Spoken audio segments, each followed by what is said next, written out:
Okay, so it's a new year. We're talking about New Year's resolutions. Everyone does it. Everyone goes to the gym in their first 30 days. I get it. Today I'm going to talk about how to really strategize goals and New Year's resolutions and nail it. Like really nail it and achieve the things you want to achieve. So firstly, what do you want to achieve? You really got to break that down. What does that look like, right? Have you been thinking about this for a while, or is it just hey, I'm just going to write some shit down and I'm going to try and do it? Well, that's not really going to work. I'm going to run through about 5 or 6 things I think that have worked for me, and what I've researched that can really help you execute and nail achieving some things in 12 months, right? And really, it's 12 months is what we're referring to here. The first thing I want to talk about is you have to write it down. I sound like a scratch record. I get it. For those kids who don't know what a record is, you'll need to Google that and figure it out. So write it down. If you don't write it down, it's not going to be very clear. So put it on this thing, right? Use notes and put it on your phone. That's what I do. Not only that, you can have AI read those notes. You can turn it into a recording. You can play it in your car. Like, that's what I do. It's a bit weird. Get it? Don't do it with other people in the car. They're going to think you're strange and want to jump out. Do it when you're on your own and you're driving into the office or to the work site or whatever it is you do.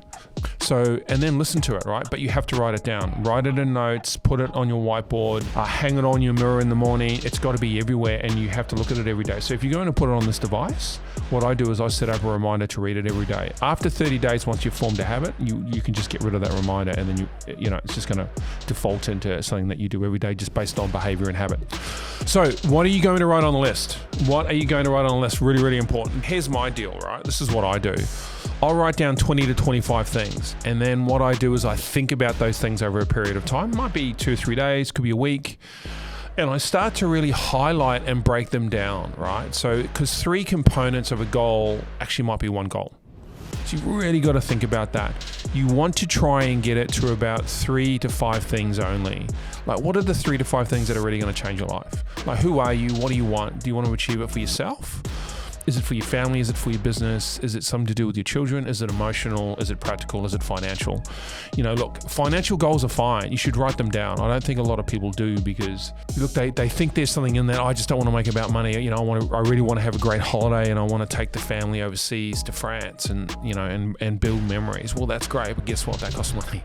So my advice is write down the economic component of your life, right? Speak to the wife, the family, what you need to do, because most people don't do that. And then they get to the end of the year and they're struggling and stressed out because they haven't really attributed any focus towards their finances, right? Their economics, their family economics.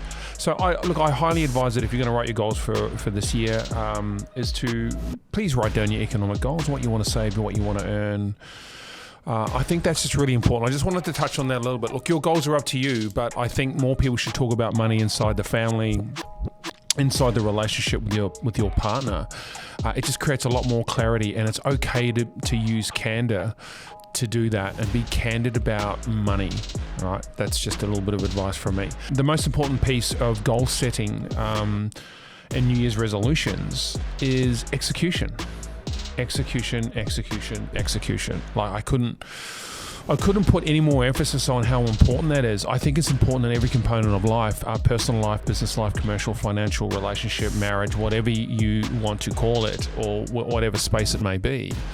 Man, execution matters, right? I always say good ideas are great, but execution matters, because the best idea without good execution is a waste of time. And goals are no different. Like, if you are going to achieve those goals, you have to execute against them. So let's break one of those things down. Let's say I want to increase my income by 10%. Great.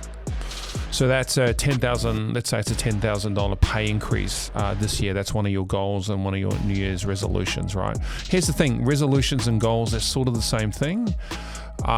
We just wrap them up and put a bow on them to make them sound a little bit easier to achieve, right? But come on, let's face it. Come on now, they're goals, right? So the goal is I want to increase my income by 10%.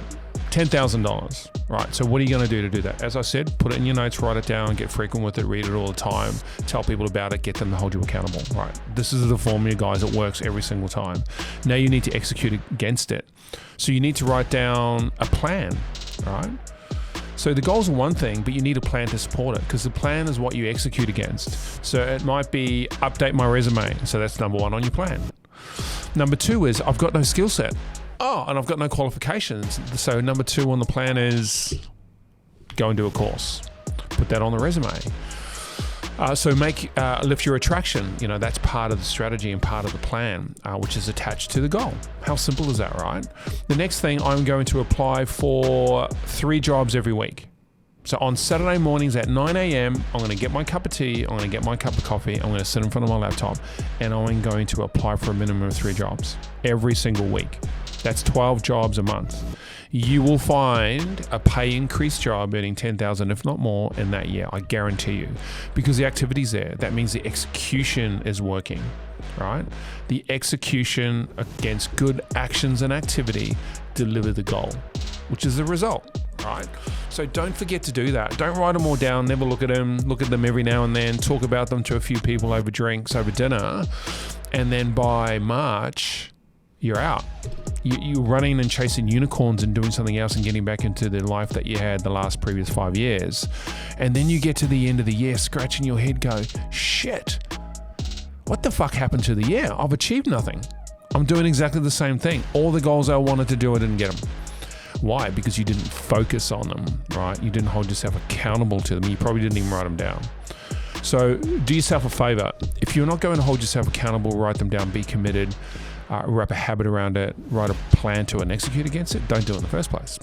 Hey, just bear everybody the pain of you talking about all the bullshit plans and all the goals that you want to achieve, and just because you're lazy, you're not going to do anything to achieve it. Or here's the thing, you do something for the first 3 months and then you just give up. So that means you're a quitter. Well, why don't you just quit in January?